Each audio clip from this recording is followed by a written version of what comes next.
Assalamualaikum warahmatullahi wabarakatuh. Kami dari UHI Manufaktur Group akan mempresentasikan hasil kinerja kami. Saya, Diki Randi Putra, selaku CEO dari perusahaan tersebut akan menjelaskan tugas saya. Yang pertama di sini tugas saya memimpin dan bertanggung jawab penuh terhadap perusahaan. Yang kedua ada merancang visi misi dan merancang strategi. Yang ketiga merekrut dan memotivasi kru. Yang keempat, membangun hubungan dengan investor. Yang kelima, menjaga kestabilan keunggulan kompetitif perusahaan. Selanjutnya akan dibacakan oleh CTO 1 saya. Perkenalkan, saya Andre Wahyu Pratama, selaku CTO 1 dan 2. Di sini tugas saya yaitu sebagai desainer dan modeling, lalu simulasi dan analisis suatu produk, dan membantu perusahaan dalam menciptakan dan mengembangkan produk baru yang merupakan hasil ide dan tindakan kreatif perusahaan. Lalu menjamin hasil produk yang sesuai dengan kemampuan perusahaan dalam memenuhi kebutuhan konsumen. Selanjutnya akan diteruskan oleh CFO saya. Perkenalkan, nama saya Rivaldi Zayapsi, saya selaku CFO. Tugas umum saya mengelola keuangan perusahaan, bertanggung jawab untuk perencanaan keuangan dan pencatatan, serta pelaporan keuangan untuk manajemen yang lebih tinggi. Di sini saya akan menjabarkan desain kanvas perusahaan kami. Yang pertama ada customer segment.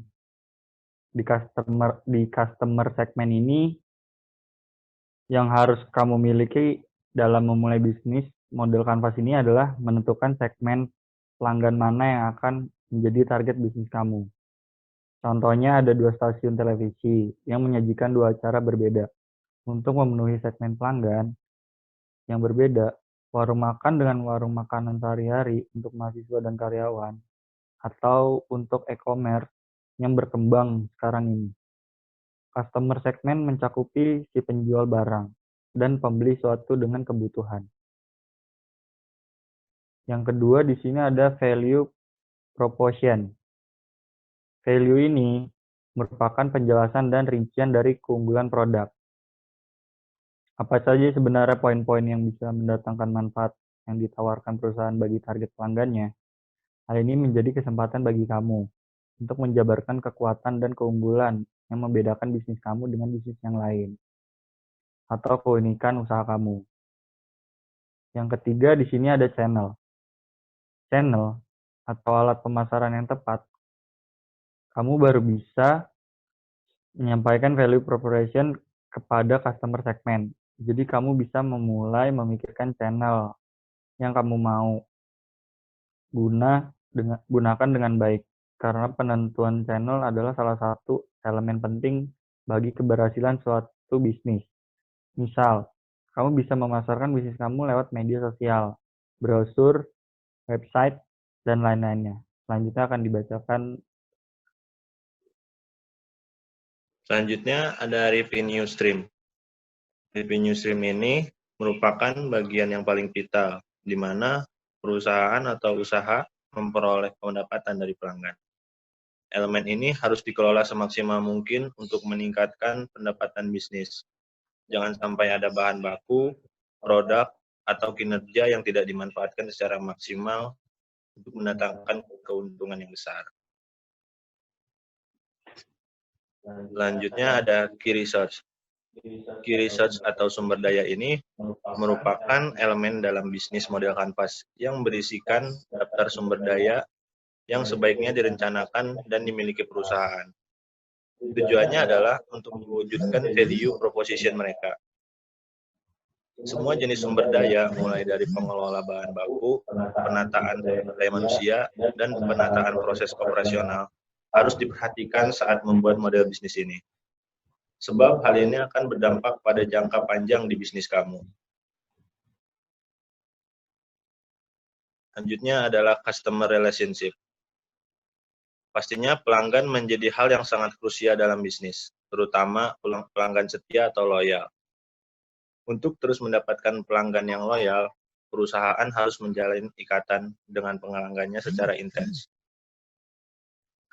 Perlu pengawasan yang ketat dan intensif supaya pelanggan tidak mudah berpaling ke bisnis yang lain. Hanya karena jalinan hubungan yang kurang baik, pastikan pelanggan bisnis kalian mendapatkan pelayanan yang terbaik. Lalu kalian harus tahu bagaimana cara bisnis agar bisa keep in touch dengan para pelanggan. Contohnya seperti kamu bisa mengirimkan newsletter, layanan after sales, dan sejenisnya untuk pelanggan kamu secara rutin. Key activities. Key activities merupakan sebuah aktivitas yang berhubungan dengan produktivitas bisnis yang akan ada kaitannya juga dengan sebuah produk di mana kegiatan utamanya adalah menghasilkan proposisi nilai. Jadi pada dasarnya elemen ini menjelaskan bagaimana kamu menciptakan value proposition perusahaan dengan melakukan beberapa aktivitas supaya produk atau jasa kamu lebih dikenal dan diterima banyak orang. Oke, partnership. Elemen ini berfungsi untuk perorganisasian aliran suatu barang atau layanan lainnya. Posisi-posisi partner kunci tersebut bermanfaat untuk efisiensi dan efektivitas dari key activities yang telah dibuat. Tidak ada salahnya menjalin hubungan baik untuk menciptakan siklus bisnis sesuai dengan ekspektasi kan. Kamu bisa bekerjasama dengan beberapa perusahaan atau usaha lain untuk meningkatkan performa usaha kamu supaya lebih cepat meningkat. Yang terakhir ada cost struktur.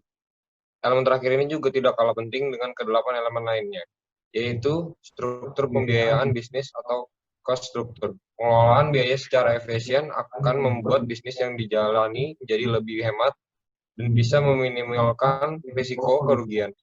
Hal ini juga bisa menentukan proposisi nilai yang tepat untuk pelanggan. Karena itu, pastikan kamu membuat laporan keuangan yang tepat dan sesuai dengan bisnis kamu. Bagaimana? Apakah kamu siap untuk membuka bisnis dengan perencanaan matang menggunakan bisnis model Canvas ini? Dengan menggunakan bisnis model Canvas ini, semua proses dan perencanaan bisnis kamu bisa lebih teratur dan bisa dijalankan dengan baik. Sekian presentasi dari UH Manufaktur Group. Assalamualaikum warahmatullahi wabarakatuh. Baik.